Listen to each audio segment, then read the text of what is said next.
એટલે મજા આવે ભાઈ. હા મજા આવી ને બેનો? હા હજી કાલે જમણવાર છે આપણે. તમે જેની હાટુ ભાગવતમાં આવો છો એનું કમ્પ્લીટ આયોજન છે. પણ બાપુ અમારે ઘણા કલાકારો કહેતા આ ખરેખર ભાગવત સપ્તાહ અને આપણે સંસ્કૃતિ જાળવી છે. આ જાળવી કહેવાય સંસ્કૃતિ કે આપણે આમાં બેહવી સેવી તો ખરા, નકર તો બહાર આવી ગયા ને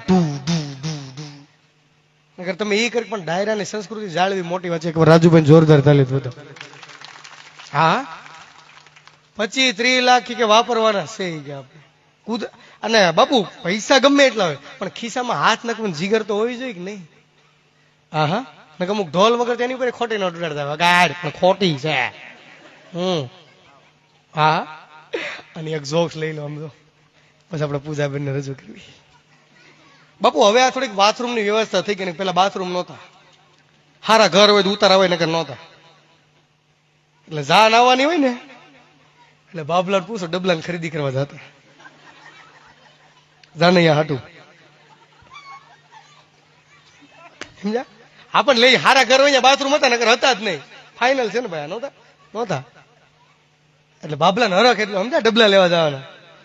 જુનાગઢ જાય અહીંથી સકડામ બેનો ત્યાંથી ડબલા લઈ આવે સમજ્યા. ઢોલ વાળાને કીધું હોય ભાઈ તારે સવારમાં વરાજો આવે એટલે ઢોલ વગડતો માંડવે લઈ જવાનું. વરાજો આવે એટલે તારે ચાલુ થઈ જવાનું કે કાંઈ વાંધો નહીં હોય. હું ને માંડવે મૂક્યા હોય ઢોલ વગડતો કે બસ આ તારી ફરજ સવારમાં પૂજી જજે 7:30 કાંઈ વાંધો નહીં. હવે જાન આવવાની હોય એટલે ખીલી આમ ખોડીને ડબલા બાંધી દીધા સમજ્યા. અને કુંડી આખી તરફ બોળ ભરી રાખી જાને હાટું સમજ્યા. મહેમાનને વ્યવસ્થા કઈ ઘટવું ન પડે સમજ્યા. સવારમાં 7 વાગે ઢોલ વાળો આવી ગયો બીડી લાવજો.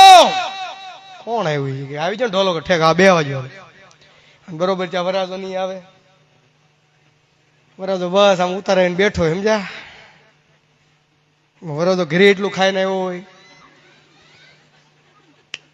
અહીંયા વાના ખવાઈ જાવ હોય એટલે અંદર કહવાટું સમજ્યા.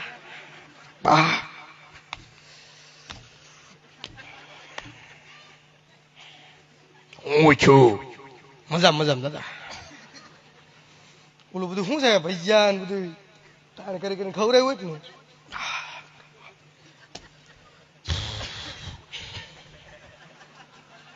ત્યાં હાળિયું પોખો આવે લાલ પીળી લાઈટું કરો લાડડો મારે જોવો છે આખલો છે કે ખોટી અબેનો ગીત ગાચ્યું હોય.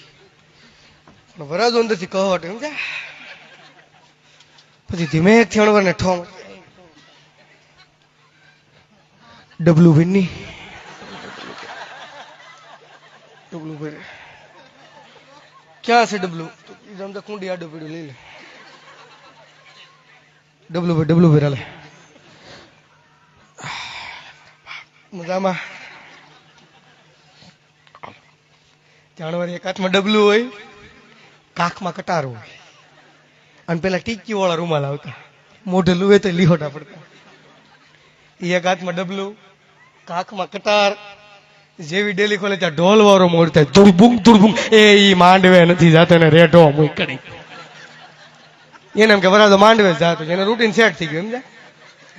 આવા પ્રસંગ હતા પણ એ પ્રસંગની મજા હતી. હા આમ અમુકને હજી નહીં ખબર મગ બાફણા એટલે હું. અમુકને કેવી ને મગ બાફણા છે બાઈ સાઈલ લઈને પડે મને મગ બાફેલા બહુ ભાવે નાખો ને અરે તારો બાપ લાકડા ફાડે ને મગ બાફણા કહેવાય. બુદ્ધિ છે કે નહીં? હા પણ આનંદ હતો એટલે થોડીક સંસ્કૃતિ શીખી ગયો મારો બાપ. અને એક હવે મારે રજૂ કરવા છે એકવાર જોરદાર તાલીથી વધાવો પૂજાબા ચૌહાણ.